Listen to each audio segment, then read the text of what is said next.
Colt Cabana, boom, boom. Colt Cabana, boom, boom. Colt Cabana, it's Colt Cabana.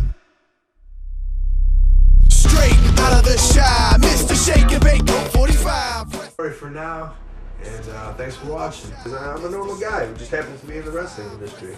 For all you shoot interview fans, I was on his list to die. He wanted me to die. A lot of what people know of you in the United States came from Ring of Honor. Almost the opposite end of the spectrum was a project that Kevin Kleinrock had over working with MTV. They had set up the Wrestling Society Acts project. And I understand that this is, a shoot interview and breaking kayfabe. So how did it come about? How did you end up getting signed by WWE? And did you even know you automatically that that's what you wanted to do when they came to you? That was completely true, because he wasn't my friend. And I'll tell you that right off. I ate shit for a while. He buried the shit out of me, told me how horrible I was. I was making more in the indies than I was in developmental. After my first match with Vladimir Kozlov, told me I was the absolute worst wrestler he had ever seen in his life. I feel like Jake Roberts in the ketchup thing. It was right after, I think, the Benoit deaths that they started having people coming to talk. And maybe that's a test, I don't know. The big thing about testing there is that they test everybody.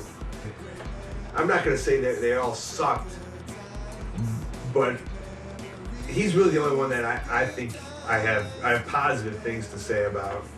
He had brought in his Jesus DVD for us to watch, and he gathers it all around, and it was just him praising Jesus. Now, as a Jewish American, I know that you can't do religion in the workplace, but it's so funny because it's workplace now, corporate WWE, and it's still the carnival, very, very high on himself. He brought his book and he said, "Here's my books." He said, "You guys should read it." And he said, "I'll be back in a month," because he came every month. Okay. Next month, he came with a pop quiz about his book that obviously he had written, because it said, it was some of the weirdest questions. He didn't tell anybody to read this book. And then we were supposed to read this, and we were supposed to know his book, and it was like, what year was I born? Who was who was my roommate in the fall of, 2000 or 1989? You came down to do this speech. I came out of my general, the WWE is paying you, is your money, like, this is your job, you should know the product. He had no clue about the product. And so it got in this big argument. He had just told us, his whole story was how he should be better than Hulk Hogan. Showing his tape of him wrestling Hogan. Look at me, I wrestled Hogan, I was a big star. I'm just sitting in OVW going, I could stop and just, and I'd picture my big comeback to ROH, and how Gabe would book it. And these big pay-per-views, and I do a lot of deep thinking while I was sitting in OVW, getting yelled at every day and hating my life. The communication from OVW to WWE was horrible, and later you learn how important it was when Dusty was in Core Championship Wrestling. So there was a, by now, pretty famous incident during your time down at OVW that all the internet websites and everything talked about. There was all the insider gossip, but nobody that was actually there has kind of come out and talked about. They're trimming the fat and they're sending the rest down to Florida. So I was just like, come on, you gonna yell at me for this? One thing I do regret is I remember swearing a lot during that.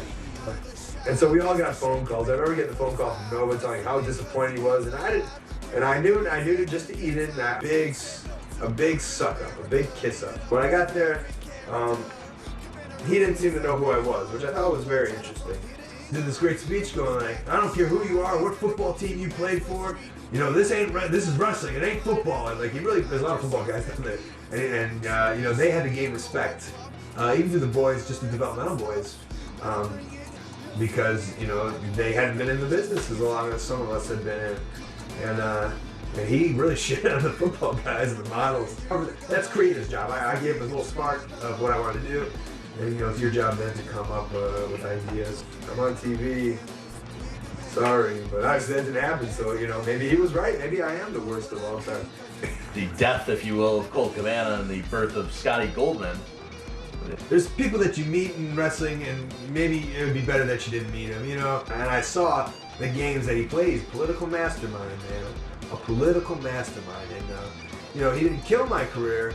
He could have, but I knew he could have. So I made sure to do the right thing so he couldn't have. But I could see him doing it to anybody.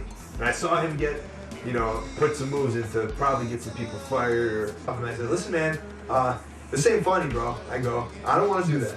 And he's like, oh, okay. And he was real new. And later got fired because he sucked, because it wasn't funny and he was pointless. He's like, you'll know if you ever get over me. I'll give you my number. Or I'll ask for your number. And then that week he asked my number, and then I got fired. I'll touch on that a little bit. And I remember I got a text from Chris Hero going, Adam Pearce ? I know 100 people in the Indies who would love for this guy's job, and this guy's just clueless. And then it almost is fault at WWE for holding on to this guy and signing this guy and keeping on it and not seeing that he's just a moron.